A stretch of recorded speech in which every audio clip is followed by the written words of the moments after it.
नमस्कार साथियों, welcome to are के एकेडमी। आज की इस वीडियो का पहला प्रश्न है, क्रोमोसोम की संरचना में कौन शामिल होते हैं? तो क्रोमोसोम की संरचना में डीएनए और प्रोटीन शामिल होते हैं।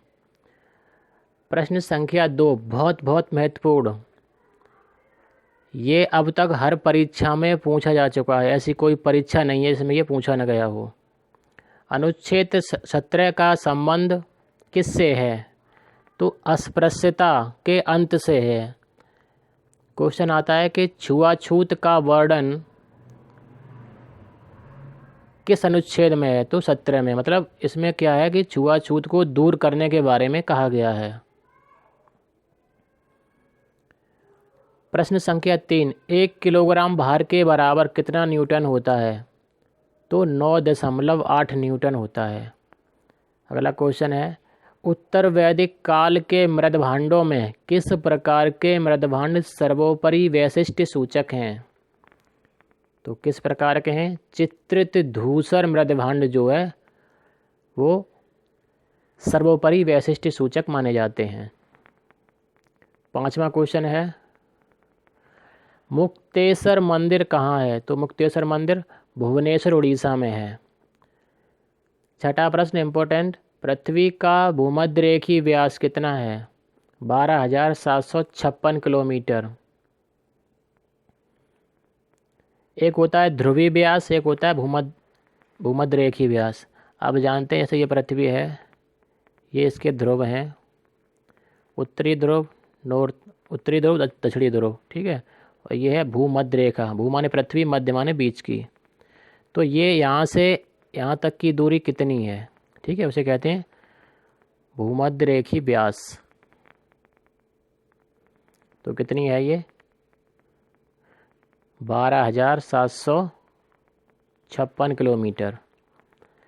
7वां क्वेश्चन है, मैडोना किसकी चित्रकृति है? तो किसकी कलाकृति है ये? राफेल। और वो कहाँ के थे राफेल? इटली के। एक राफेल विमान भी है, तो आप विमान न समझे, ये एक चित्रकार थे, उनका नाम था राफेल। कहाँ के थे? इटली के। 8वां क्वेश्चन है, भारत की किस पंचवर्षीय योजना में राष्ट्रीय आय की वृद्धि दर सबसे कम रही थी? तो तीसरी पंचवर्षीय योजना में राष्ट्रीय आय की वृद्धि दर सबसे न्यूनतम रही थी। 9वां क्वेश्चन है, ऋग्वेद में किस अपराध का सबसे अधिक उल्लेख किया गया है? तो किसका उल्लेख किया गया है? पशुओं की चोरी का उल्लेख। 10वां क्वेश्चन है, साइलेंट वैली या कहें शांत घाटी कहाँ है? तो ये केरल राज्य में है शांत घाटी। ये बहुत क्वेश्चन आ चुका है, कई बार हमने भी इसको फेस किया है परीक्षाओं में। 11वां क्वेश्चन, जब दो इलेक्ट्रॉन एक ही कक्ष में होते हैं तो उनमें क्या पाया जाता है? तो उनमें जो है विपरीत चक्रण पाया जाता है। 1 मिनट, विपरीत चक्रण।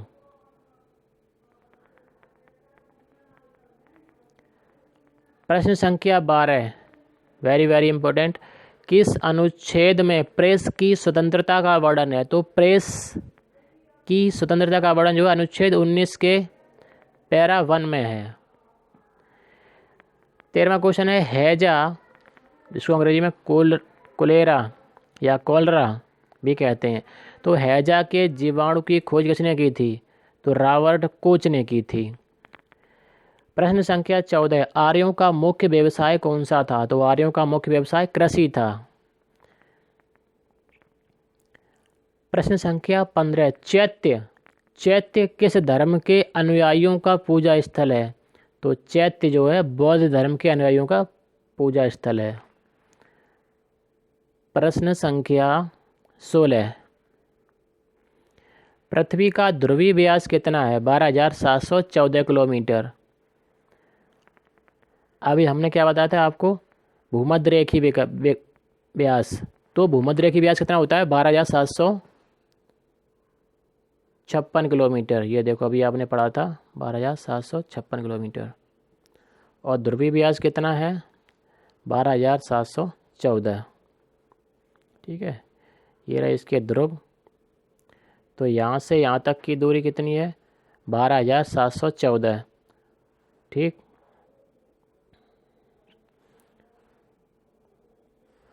और यहाँ से यहाँ तक की दूरी कितनी है? 12,756।